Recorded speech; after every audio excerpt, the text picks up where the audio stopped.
Narinig ka niya. Dati, ordinaryong CR lang ito. Hanggang isang araw, may estudyanteng babae ang natagpuang may hawak na kutsilyo walang buhay. Ang sabi, nagpakamatay daw dahil sa bullying. Simula noon, sinarado ng CR.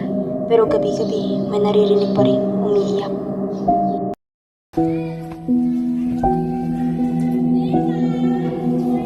Ano ba? Kanina, narinig ko na naman. Parang may nag-iyak.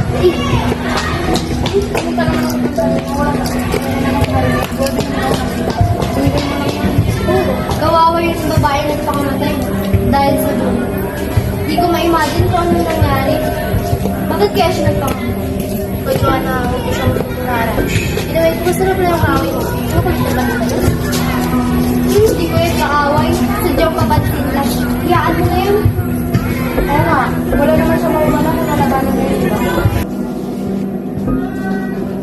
O kayo, bumalik na kayo sa room ninyo. Sige po, ma'am, pupunta na po. Mauna na kayo. Kukunin ko lang yung naiwan ko ngayon. Sige, Joanna, mag-ingat ka. Baka marinig ko naman siya.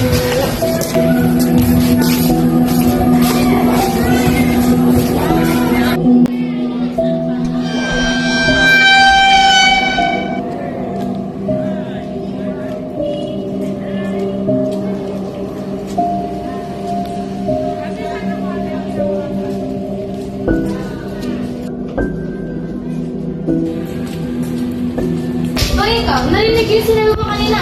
Papansin? Talaga ba? Ikaw nga papansin, narinig ka nga dito. Aral! Huwag ka maingay! Kung may narinig ka ng mundo! Ano ba? Brianna! Yan! Yan ka makakay! Brianna! Ano mo? Eh, kasi dismiss ka mo. Kaya kaya reserve mo yan. Uy! Kung saan mo? Brianna! Gara ka na nga dyan? Uy!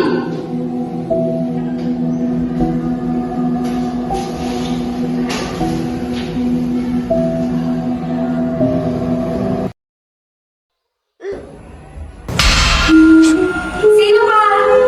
Ikaw ba yung estudyante na nagpakamatay?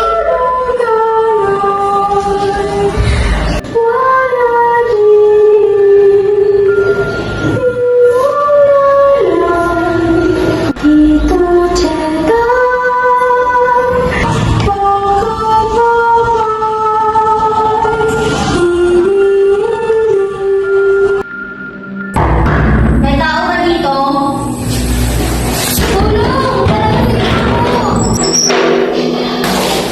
O, Juana, ikaw na pala. Kayo na pang uwi na. Hapon na. O, okay ka lang? Okay lang po ako. O, sige. Umuwi ka na. O, sige. Mag-ingat ka. Ayaw ko lang talaga ng gulo, kaya di ko sinabi ang pangalan ni Brianna. Tsaka, ano yung panaginip ko kanina? Panaginip ba yun? O bangungot? Yung babaeng yun. Siya pa yung estudyante nagpakamatay. Simula nung nakulong ako sa CR, lagi ko na siyang nakikita. Good morning.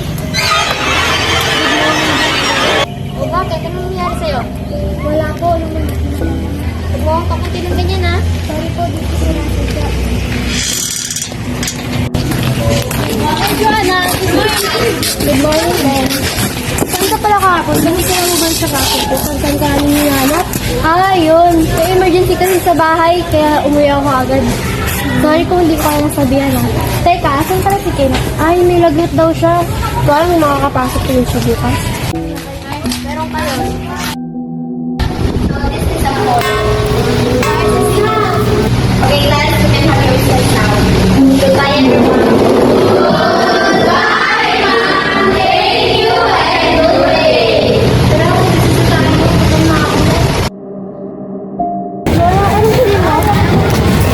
Uy, sabi ko, anong bibilin mo? Anong bibilin ko? Dalawang lumpia daw po.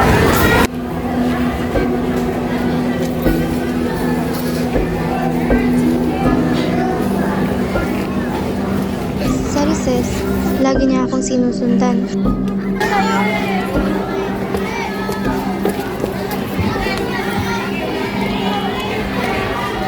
Bakit di mo pa yan inubos?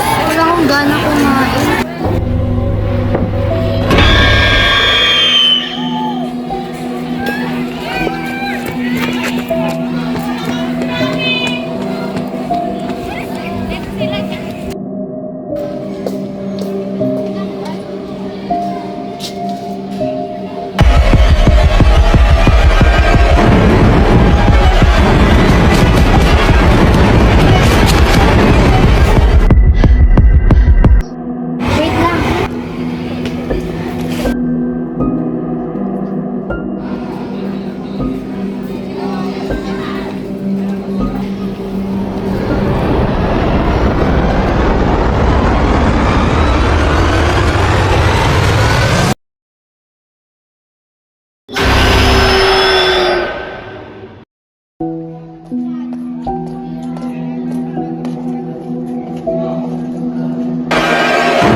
Doon ako napuno. Sana! Bakit yan? Joanna!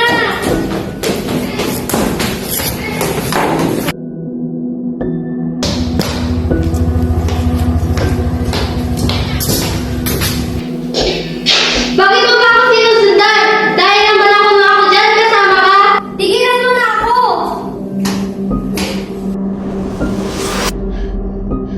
Johanna, patawad kung binabalang kita pero kailangan pa akong tulong mo. Hindi ako makakaalis sa parang ito kundi mo ako tutulungan. Magbigyan ng hustisya sa aking pagkamatay. Ikaw? Yung estudyanteng nagpakamatay? Oo, ang totoo dyan, hindi ako nagpakamatay kundi may pumatay sa akin. Sino? Si Manong Guard. Siguro naman ako ang mga panuwatin ko. Kaya pala lagi ka nagpapakita kung meron si Manuel. Pero anong dahilan?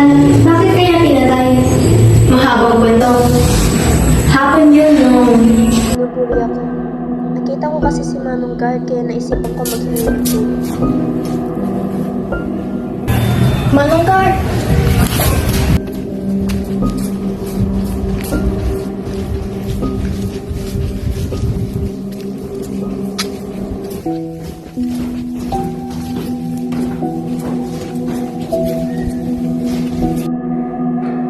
Kaya lang, parang kakaiba yung kilos ni Manong Guard.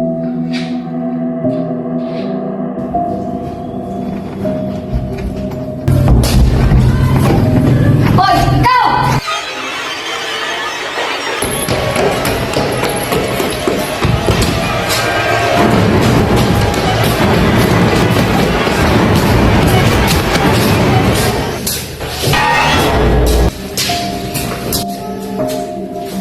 Dapat walang witness!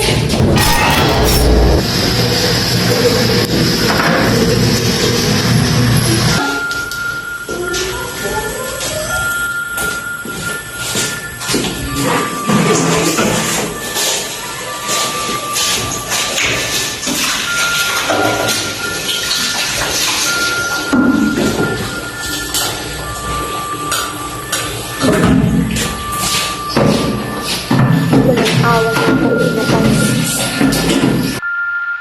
Alam kong nilibing niya lang yung kutsilyo may dugo po sa likod ng lamang puso. Yun lang matatanging ebidensya na iwan niya. Susubukan ko nga natin. Huwag kang mag-alala. Tutulungan kita mabigyan ng hustisya ang pagkamatay mo. May tiwala ako sa iyo, Johanna.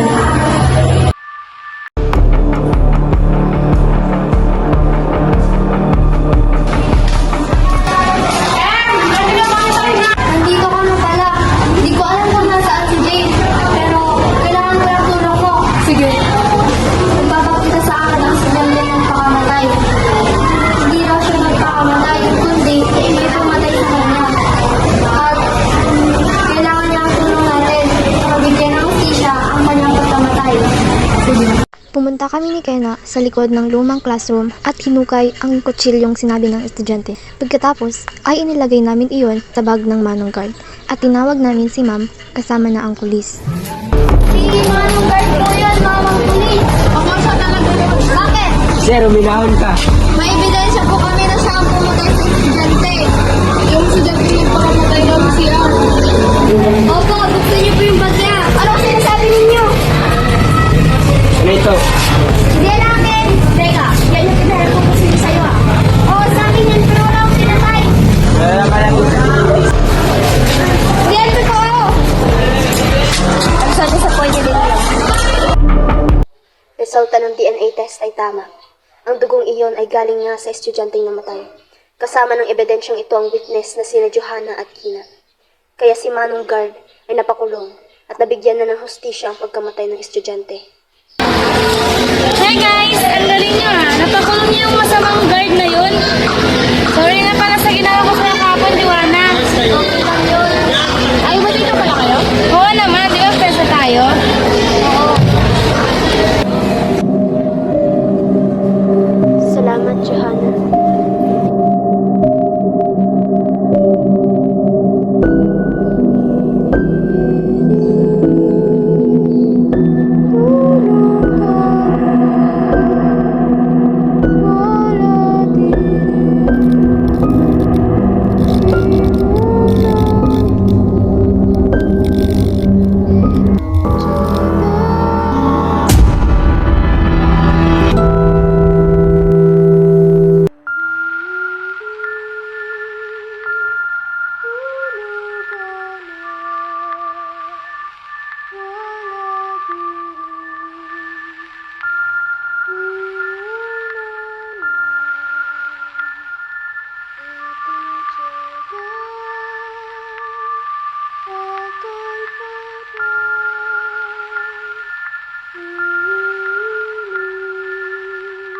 Ang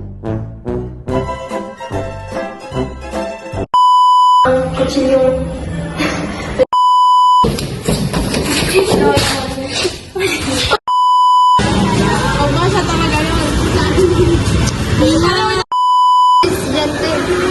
Hoy, nagatawa mo no!